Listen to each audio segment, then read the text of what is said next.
So what you're looking here is the very prototype that we made called the Macton's charger.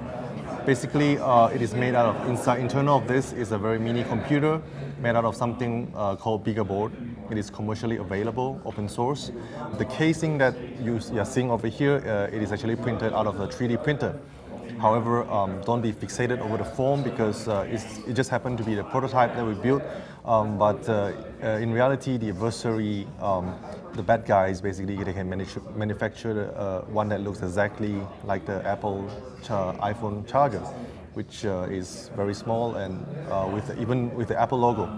So for the purpose of charging, this is the original cable, a USB to a lightning cable that will be used during charging.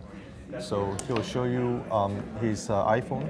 Yeah, this is the target device we will use for the demo. And it is set with the passcode for protecting the user's data. And it's, let's see the device information. And it has a 6.1.4. So there's no known reliable jailbreaking is here. And this is a non-jailbroken. So it is the safe phone. And then in the phone, user have the Facebook app, and this app is downloaded from the App Store. So it is actually the normal, regular Facebook application. Yeah.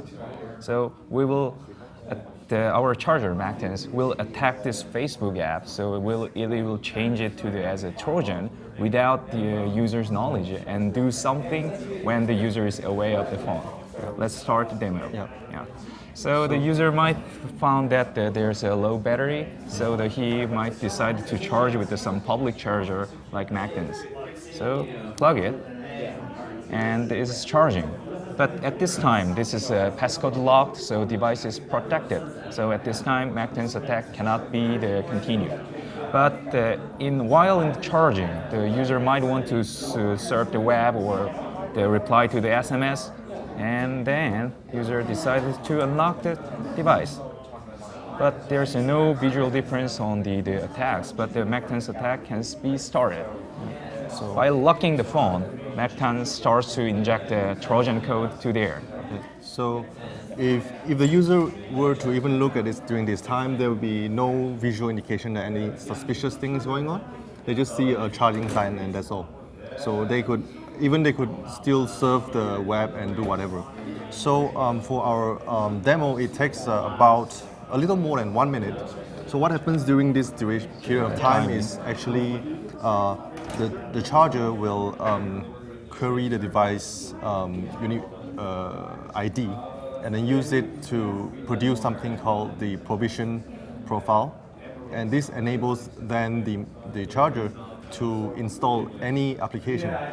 So at this point, I believe it should be trying to install the fake Facebook, and then so what happens is that the real Facebook is taken out, and then we make it invisible, put it back in, and then the malicious application will be repackaged to look like Facebook.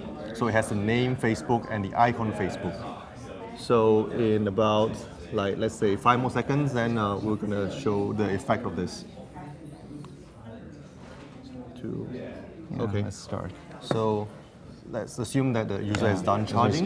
So unplug the cable, and let's look into what happened on the device.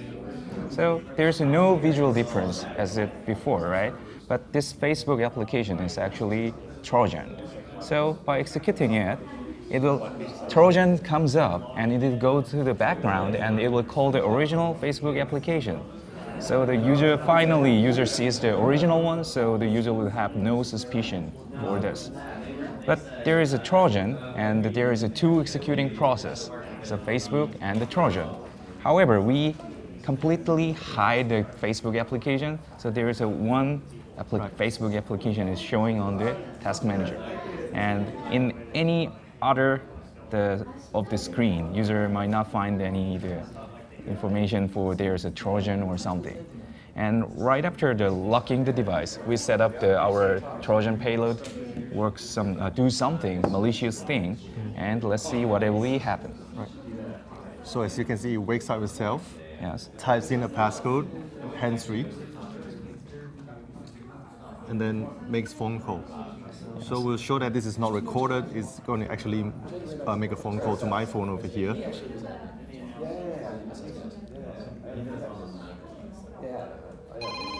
Yeah. So I can answer it.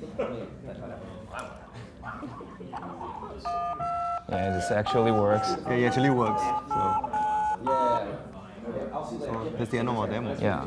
So our payload that can do the whatever the user can do. So they can it can purchase them the apps on the App Store and call to the premium numbers to charge the users so they can do the malicious things. We immediately contacted Apple with all the details regarding how this is done and suggested a number of potential countermeasures. And then they acknowledge that they receive it, saying thank you. And then there's a period of silence. I think until after the WDC conference, then they send an email asking us to inviting us to test out their newest iOS 7 beta. And then so upon so this is what you're looking at is the iOS 7 beta. So it apparently has a new feature. Once you plug the device into an unknown host, it will pop up asking the user if you want to trust the device that is connected to it.